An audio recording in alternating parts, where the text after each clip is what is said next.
سگوا در دل جنگلی پر رمز و راز به دهانه یک چاه عظیم رسید. بخارهای آبی رنگ از چاه برخاسته و هوا را مرطوب کرده بود. روی دیوارهای چاه نقوشی از خدایان آب و نمادهایی از مرگ و زندگی دیده می شدند. سگوا به دهانه نزدیک شد و به داخل چاه خیره شد.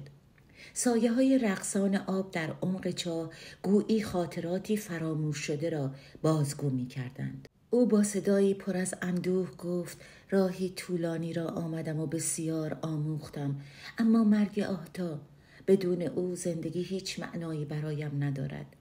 ناگهان از چاه جریان عظیمی برخاست. دستهای شفاف از آب شکل گرفتند و به سمت سگوا هجوم آوردند. او تلاش کرد از چاه فاصله بگیرد، اما دستهای آبی او را محکم گرفتند و به درون کشیدند.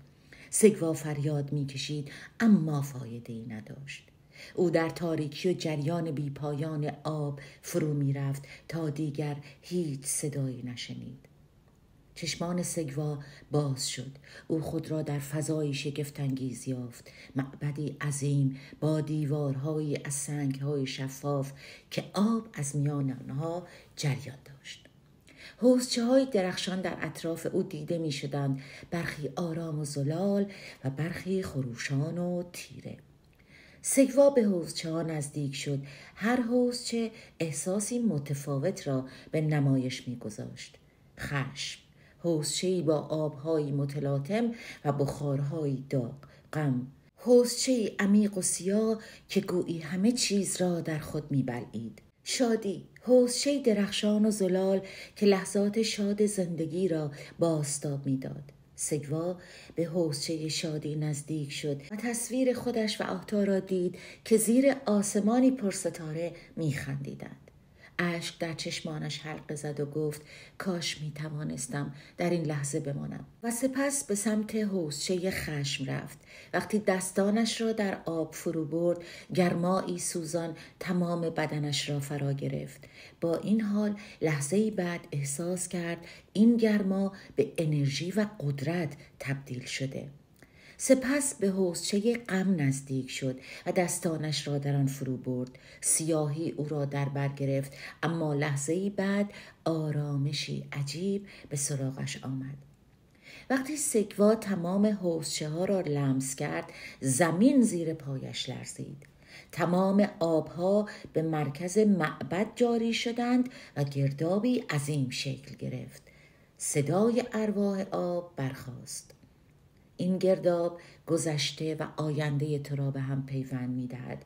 آیا آماده‌ای که همه چیز را رها کنی؟ سگوا که قلبش از ترس می‌تپید با صدایی لرزان گفت: اما اگر در این جریان گم شوم چه؟ صدای ارواح پاسخ داد: گم شدن بخشی از یافتن است. تو باید بپذیری که زندگی و مرگ و عشق همه بخشی از یک جریان بزرگتر هستند. او چشمانش را بست و خود را به گرداب سپرد. احساس کرد که تمام وجودش سبک شده. وقتی گرداب آرام شد، سگوا چشمانش را باز کرد و خود را در فضایی نورانی یافت و چهره‌ای آشنا از میان نورها ظاهر شد. آهتا. او با لبخندی آرام به سگوا نزدیک شد.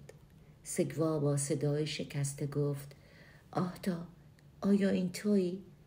آهتا سرش را تکان داد و با مهربانی گفت: بله، من اینجا هستم. همیشه با تو بودم، اما تو باید این سفر را می کردی تا مرا ببینی. او سگوا را در آغوش گرفت و گفت: من هرگز از تو جدا نشدم. عشق من در لحظه لحظه زندگی تو جاری است. رفتنم را بپذیر تا لبخند روحم را ببینی. سگوا بار دیگر آهتا را در آغوش گرفت و آهتا ادامه داد: پرواز من و ادامه سفر تو متبرک باشد. و به نوری تبدیل شده و آرام آرام به آسمان صعود کرد. سگوا آرامش را بعد از مدتها تجربه کرد. آهتا به آسمانها صعود کرد و سگوا دوباره خود را در معبد یافت. در مرکز معبد کتیبه‌ای درخشان ظاهر شد. سگوا آن را لمس کرد و صدایی از کتیبه برخاست. زندگی و مرگ دو روی یک سکه اند.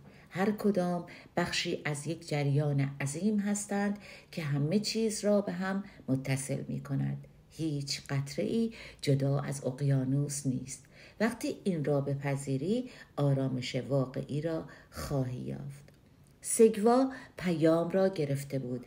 دستانش را به طرف چاه بلند کرد و گفت مرا به زمین برگردانید. برای یافتن کتیبه 8 آماده‌ام.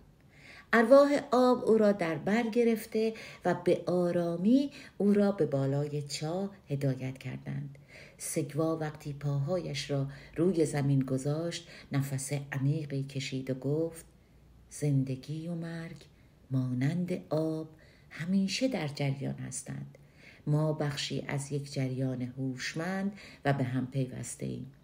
تنها راه آرامش پذیرفتن جریان زندگی است و برای یافتن کتیبه 8 به راهش ادامه داد.